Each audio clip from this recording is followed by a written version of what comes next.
Fakultas Syariah dan Ekonomi Islam IKI Jakarta ini. Nah, coba Pak Hendra akan menyampaikan tentang motivasi berusaha ini. Hadirin sekalian rahimallah, pertama adalah motivasi menjadi wirausaha. Apa sih motivasi kita menjadi wirausaha? Tentu akan berbeda-beda ya kira-kira. Tapi tentu ya kalau kita tanya kira-kira yang pertama semua orang pasti ingin mencari laba ya. Dapat menentukan berapa laba diterima. Jadi tidak ada orang yang tidak ingin mencari laba. Ngapain sih lu bisnis? Pasti cari untung dong, cari laba. Ya. Yang kedua, ngapain sih kamu bisnis? Gue pengen bebas, bebas aja. Gue nggak mau pengen jadi karyawan. Kalau karyawan diatur berbagai macamnya. Saya pengen bebas, bebas tentukan berapa keuntungan, bebas kapan tidur, kapan buka, kapan bla bla bla dan berbagai, kapan jalan-jalan kira-kira gitu ya, dan berbagai macamnya. Ya. Lalu yang ketiga, impian personal. Gue pengen bebas mencapai standar hidup yang diinginkan. Gue pengen punya impian personal. Gue pengen jadi pengusaha hebat. Gue pengen jadi 10 orang terkaya Indonesia. Gue pengen jadi 10 orang terkaya dunia dan berbagai macamnya. Jadi itu impian personal. Atau kalau sekarang tuh semua pengen jadi sultan. Ini repot kadang-kadang. Pendapatan nggak sultan tapi gaya hidup kayak sultan. Ini repot kadang-kadang. Jadi impian personal. Boleh nggak Pak? Boleh dong impian personal. Jadi pengusaha, seperti Rasulullah di umur 25 tahun sudah kaya dan berbagai macamnya, dan itu tentu semua mimpi. Lalu kemudian kemandirian. Orang pengen mandiri, memiliki rasa bangga karena mandiri.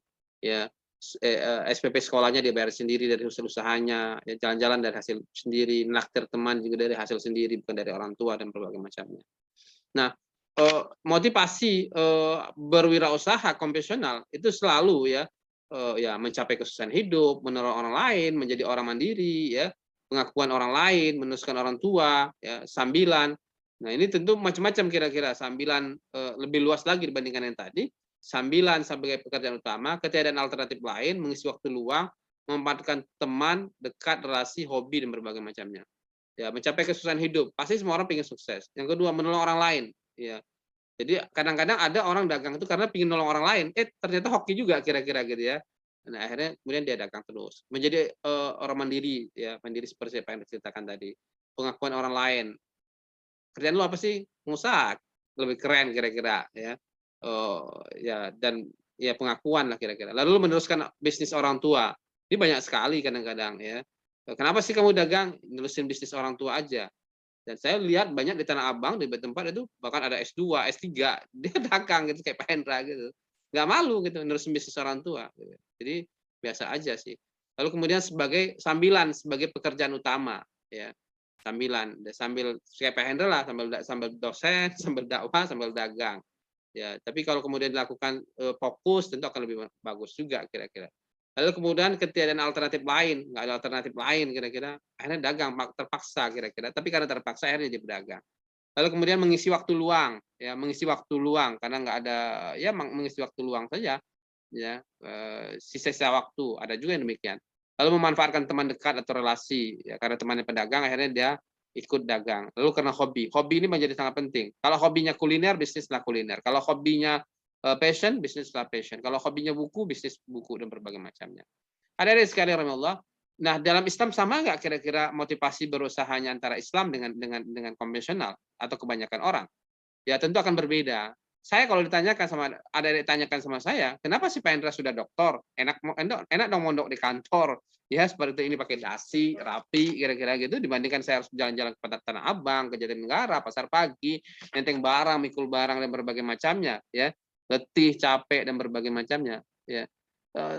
Alasan saya satu, cari untung, itu cari untung. Kenapa? 9 di antara 10 pintu rezeki itu dagang. Ya, saya selalu katakan sama adik-adik, 9 di antara 10 pintu rezeki adalah dagang, dan hanya satu pintu rezeki yang berasal dari namanya kerja. Apa dek pintu rezeki dari kerja dek namanya? Hah? Ayo, masih ingat nggak sih? Hah? Apa pintu rezekinya? Oh enggak. Hah? Apa pintu rezekinya dek sekalian? Salma. Hah? Gaji bukan Pak? Gaji, ya betul. Ya kan? 9 pintu rezeki. Saya kan sudah sering cerita sama adik sekalian. Ya, kalau ada 9 di antara 10 pintu rezeki dan hanya satu pintu rezeki, ya. 9 dari dagang nih. 9 ini keuntungan kan? Bisnis. Dan satu pintu dari gaji. Ya, jadi sehingga tingkat tawakalnya pengusaha itu lebih tinggi dibandingkan pekerja. Gitu. Tapi persoalannya orang rebutan dengan satu pintu ini rebutan. Kenapa kita harus rebutan satu pintu kalau memang tersedia 9 pintu? Yes or not? Ngapain juga gua rebutan satu pintu? Tulis di statusnya ada hari ini nih. Ngapain juga gua rebutan satu pintu kalau ada 9 pintu yang terbuka? Ya. Tapi faktanya di lapangan orang rebutan yang satu pintu ini, ya. Yang dahsyat luar biasa, mati-matian antri dan berbagai macamnya. Bahkan sudah S1, sudah sarjana. Lainlah kira-kira ya S2 dan berbagai macamnya, S3. Bagi saya beda lah kira-kira. Nah, jadi itu kira-kira deh. Jadi sehingga saya selalu katakan tingkat tawakalnya pengusaha itu lebih tinggi dibandingkan pekerja. Tawakalnya tinggi loh, ya gitu. Lalu kedua ibadah. Ngapain juga dagang? Saya bilang ya ibadah. Coba nyenengin orang. Orang cari barang, belanja sama kita. Kita kan dapat ibadah bantuin orang lain. Belajarlah membahagiakan orang lain, maka Allah bahagiakan kita kan. Persoalan kan begitu. Tapi kenapa kita nggak bahagia? Boleh jadi kita nggak pernah membahagiakan orang lain. Jadi simply pada dasarnya hidup itu deh. Ngapain sih capek-capek sih cari barang sana puntang-panting dan berbagai macam capek, letih dan berbagai macamnya. Ibadah. Cari nafkah untuk anak istri ibadah, bahkan disamakan oleh Rasulullah sebagai jihad fisabilillah. Jadi ayahnya adik-adik sekalian kalau bekerja doain dia, dan itu jihad fisabilillah, dahsyat luar biasa. Ya, ibadah. Jadi masya Allah luar biasa. Ibadah itu pintu surga itu bukan hanya dari kuliah, baca Al-Quran, sedekah. Boleh jadi dari bisnis itu kemudian mengantarkan kita ke surganya Allah, karena kita mampu menjadi jalan kebaikan bagi orang lain. Bayangin deh, kalau ada yang punya karyawan 10, maka 10 orang itu kemudian ya berharap bagaimana kemudian kehidupannya kemudian bisa layak. Masya Allah luar biasa. Ada menjadi jalan kebaikan bagi orang lain, bagi karyawan, bagi macam-macam. Tidakkah ingin hidup ada yang sebentar 60 sampai 70 tahun, tapi kemudian membuat suatu terobosan yang terbaik dalam hidup ini. Umur hidup ini terlalu singkat deh kalau kita habiskan tanpa manfaat. Nah, salah satu pintu manfaat itulah menjadi pengusaha, menjadi pedagang. Yang ketiga, pekerjaan mulia, ya. Allah halalkan dagang. Orang tanya, Ustaz, ngapain sih sudah dokter mau dagang aja sih? Gitu. Saya bilang, wa ahallallahu bai' wa harrama riba. Allah halalkan jual beli, Allah harapkan riba. Ya, kenapa kita takut jual beli nyaman bermain riba? Something wrong, man, kira-kira gitu kan? Ya kan? Allah halalkan jual beli, Allah haramkan riba. Berarti ada hikmahnya, ada rahasianya Allah di situlah kira-kira. Tapi persoalannya kita takut jual beli, takut jadi pedagang. Kenapa takut? Ya wajar dong, ada 3 risiko di situ kan. Risiko untung, impas dan rugi kan. Nah, kalau jadi pekerja kan pasti untung, tapi untungnya statis terus sejuta terus kira-kira gitu kan. Tapi kalau pedagang hari ini 1 juta, besok 2 juta, besok 10 juta, besok 1 miliar dan berbagai macamnya. Jadi tingkat tawakalnya tinggi banget kira-kira. Nah, jadi saya selalu katakan gitu, Allah halalkan. Nah, lalu kemudian takut dagang dan suka nyimpan uang. Lalu kemudian Nabi Muhammad dan 7 sahabat Nabi yang dijamin masuk surga, semua itu pedagang loh, Dek. Ya. Ada yang mau tahu, umur 12 tahun Rasulullah sudah dagang sampai kemana, Dek? Sampai ke Syria, antar negara loh, Dek, bisnisnya Rasulullah itu. Ikut pamannya. Karena pamannya nggak sekaya kakeknya. Jadi dia ikut dagang lah sama Rasul sama pamannya. Kebayang kalau ada sekalian, ya. Lalu kemudian umur 25 tahun nikah sama Khadijah, ya.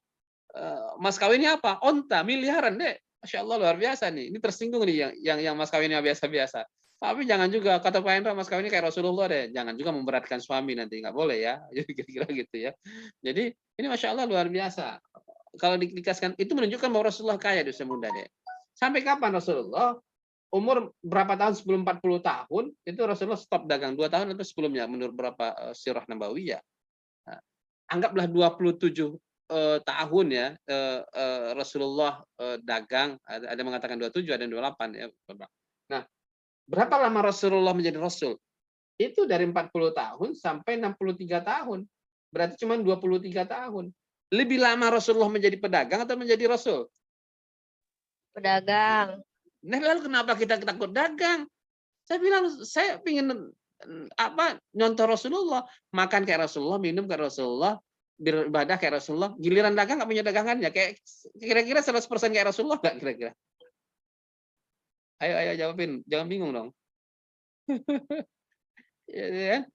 Jadi ini beda nih dosen pedagang dengan dosen.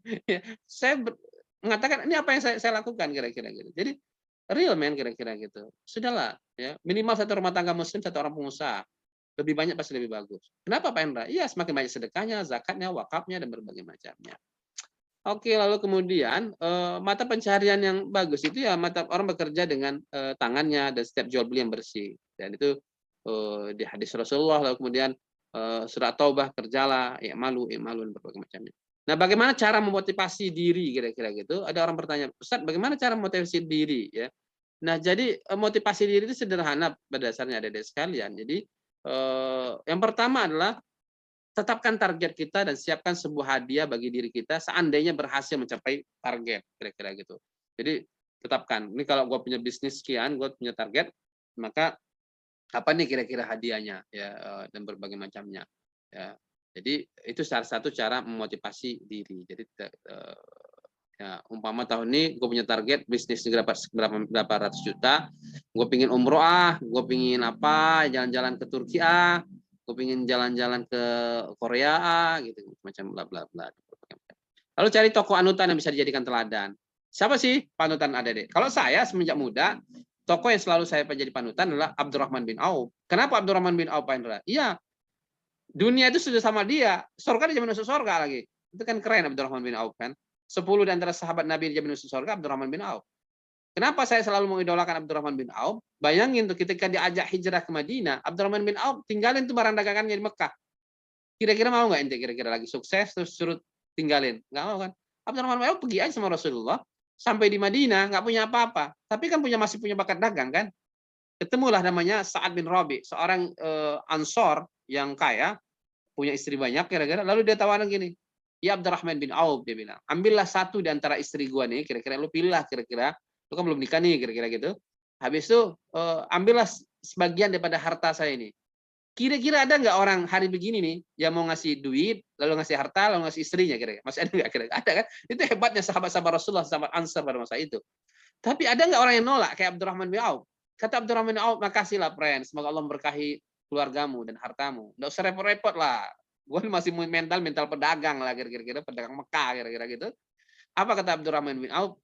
Tunjukin di mana letaknya pasar. Mana nih pasar di sini di Madinah nih kira-kira? Tunjukin. Gue pengen dagang lah kira-kira di situ. Akhirnya ditunjukkan namanya pasar Bani Qainuqah di Madinah pada saat itu. Disitulah dia kemudian dia mulai kemudian bekerja, kemudian dapat hasil, kemudian dagang dan berbagai macamnya. Tahu enggak Adik? Kenapa Abdurrahman bin Auf tidak bertanya mana modalnya Bang, mana duitnya Bang, tapi dia bertanya di mana letak pasar. Ada yang sampai ke sana nggak analisanya? Kalau ada adik mungkin tanya, mana duitnya Pak? Aku ingin jadi modalnya Pak, kira-kira gitu. Mana Pak tokonya Pak? Mana Pak? Abdurrahman bin Auf enggak. Kenapa Abdurrahman bin Auf bertanya di mana letak pasar? Karena dengan mengetahui di mana letak pasar, Abdurrahman bin Auf tahu apa yang dibutuhkan orang di pasar. Masih ingat beberapa pertemuan yang lalu? Ya, bisnis itu pada dasarnya dua kan, menyelesaikan masalah orang lain, yang kedua memenuhi kebutuhan orang lain kan. Cuma dua itu akhirnya. Mas Nadiem menyelesaikan masalah macet di Jakarta dengan Gojeknya, ya kan? Lalu kemudian ada seperti Pak Khairul Tanjung, satu orang di antara 10 terkaya Indonesia, misalnya seorang Muslim, apa yang dikerjakan? Menyiapkan kebutuhan orang lain. Bahkan saya ingat di tulisannya Pak Khairul Tanjung itu, dia mengatakan saya siapkan kebutuhan orang kaya, sehingga saya jadi kaya. Coba lihat bisnis-bisnisnya, Trans dan berbagai macamnya, ya Snowworld dan berbagai macamnya kan orang kelas atas semua ya kan. Tapi pada akhirnya dapat uang. Jadi masya Allah luar biasa. Nah, itu dilakukan Abdurrahman bin Auf dengan mengetahui pasar, maka dia bisa berdagang. Ada dari sekalian rahmatullah. Lalu kemudian belajarlah dari anak Raja Wali di keluarga ayam. Ini pertanyaan adik minggu lalu saya sudah jawab ya. Bagaimana sih memotivasi diri Pak Indra? Saya ini nggak punya talenta dan berbagai macamnya. Boleh jadi adik punya talenta, tapi tidak punya fighting spirit, keberanian. Karena bisnis itu bukan persoalan pinter, profesor, doktor, tapi persoalan fighting spirit, mental bertarung. Ada seekor burung anak Raja Wali dietaskan di kelompok ayam. Nah, kira-kira kalau di kelompok ayam, kira-kira dia bisa terbang nggak? Nggak bisa terbang. Padahal dia bisa terbang kan? Padahal dia bisa dagang lah kira-kira gitu kan? Akhirnya kata teman-temannya nih, ente ini bukan anak ayam nih, ente ini Raja Wali, ente ini bisa terbang. Kata anak Raja Wali, nggak mungkin, kita ini sama, kira-kira gitu ya. Akhirnya dia bilang gini deh, oke deh, kita naik gunung, kita ke bukit, sampai di bukit, apa yang terjadi? Anak-anak ayam ini, ya, karena dia kesel banget nih, nggak percaya nih, orang bisa terbang, lu tuh Raja Wali. Terus kata anak-anak ayam, oke kita dorong dia, didorong dari atas, di bawah jurang, spontan dia bisa terbang. Karena memang dia Raja Wali. Ada nggak yang begitu dalam hidup kita? kita itu punya talenta dagang, ya. Tapi karena berteman dengan orang-orang nggak dagang, akhirnya talentanya nggak keluar, gitu kira-kira gitu kan. Jadi masya Allah luar biasa. Jadi belajarlah dari anak Raja Wali ini. Bertemanlah dengan para pedagang, teman-teman dagang. Mudah-mudahan talenta itu muncul. Sehingga saya selalu katakan, pengusaha itu cuma dua, diciptakan atau dilahirkan. Kalau dilahirkan seperti Pak Hendra dan banyak lagi teman-teman lain yang memang orang tuanya pedagang. Saya kecil memang sudah di toko bantu-bantu orang tua, ya, muda juga demikian. Ya pada akhirnya ketika saya menjadi dokter, ya mau nggak mau tetap talenta dagang itu muncul dengan sendirinya. Feeling bisnis itu muncul dengan sendirinya. Nah saya kan bukan anak pedagang, Pak Hendra anak petani. Nah, apakah saya nggak bisa jadi pengusaha? Bisa. Pak Herul Tanjung lah contohnya kan, dia anak tukang singkong dia bilang kan kira-kira gitu. Nah, bisa menjadi orang terkaya di Indonesia, 10 terkaya di Indonesia dan berbagai macamnya. Itu namanya diciptakan, ya. Jadi memang tercipta karena lingkungan.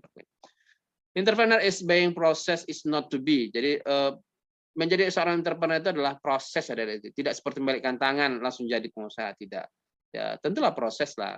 Kata orang learning proses itu hampir 20 tahun, kata orang yang learning proses pembelajaran bisnis itu rata-rata 20 tahun. Jadi artinya kalau adik-adik sekarang mulai bisnis, maka kayaknya 20 tahun ke depan. Ya, karena rata-rata begitu juga kontrakan. Kalau orang punya ruko, lalu kemudian berapa harga rukonya? Kalau 1 miliar, tinggal bagi 20 tahun, Dek. Berarti harga kontraknya 50 juta. Begitu. Jadi investasi rata-rata begitu.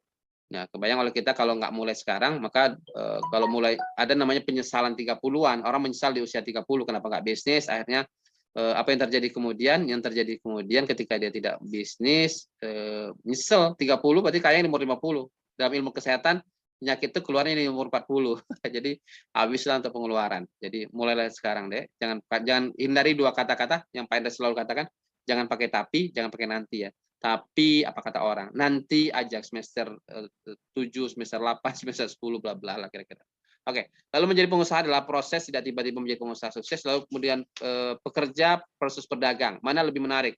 Dari sisi pendapatan dan peluang lebih cepat kaya, lebih banyak bersedekah dan kesempatan yang lebih baik adalah pekerja atau pedagang.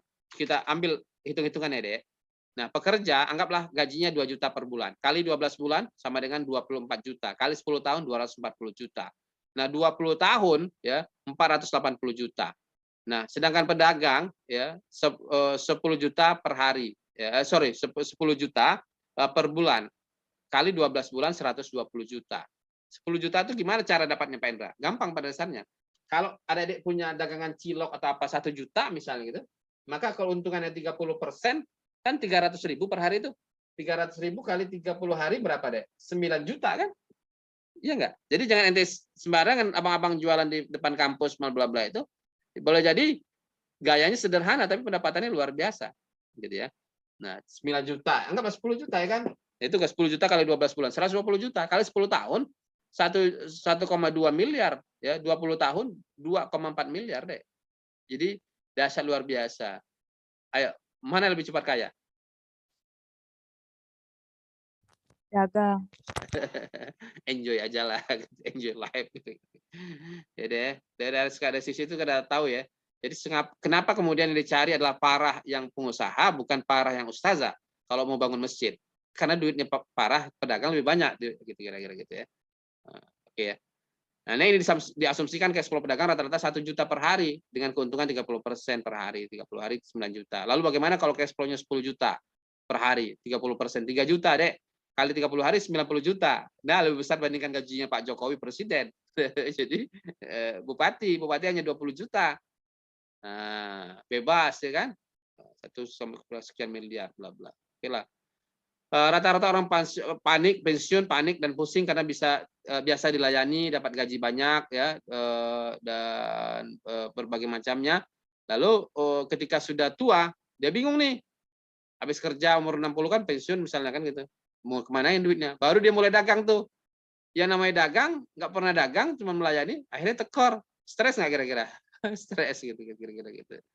Jadi mulailah sekarang. Motivasi ini hanyalah membangkitkan sementara dan bukan merubah. Nah, jika mau berubah, kuncinya adalah action, action, dan action. Lakukan, lakukan, dan lakukan. Injakkan kakimu di anak tangga pertama, persoalan sampai ke 1000 tangga, itu urusan, bukan urusan, tapi urusannya Allah. Kewajibanmu adalah menginjakkan kaki. Allah lah akan menyelesaikan semuanya. Di tangga ke-40 kau meninggal, itu urusannya Allah. Di tangga 50 kau meninggal, itu urusannya Allah. Kewajibanmu hanyalah menginjakkan kaki di anak tangga pertama. Nah, saya pikir itu untuk adik-adik sekalian, semangat terus. Mentor itu seperti motivator seperti Pak Indra ini hanyalah memotivasi. Kalau mentor itu dia memotivasi dan mencari mana yang kesalahan adik-adik. Oleh karena itu, tidak cukup mencari motivator, tapi cari mentor bisnismu. Kalau Rasulullah mentor bisnisnya adalah pamannya dan istrinya Khadijah, kalau Hendra Khalid mentornya adalah ayah dan emaknya dan mertuanya, dan saya pikir adik-adik juga punya mentor bisnis, dan carilah mentor itu akan mengkoreksi ini betul, ini tidak, dan berbagai macamnya. Semangat terus, thank you. Jika ada beberapa pertanyaan, silakan.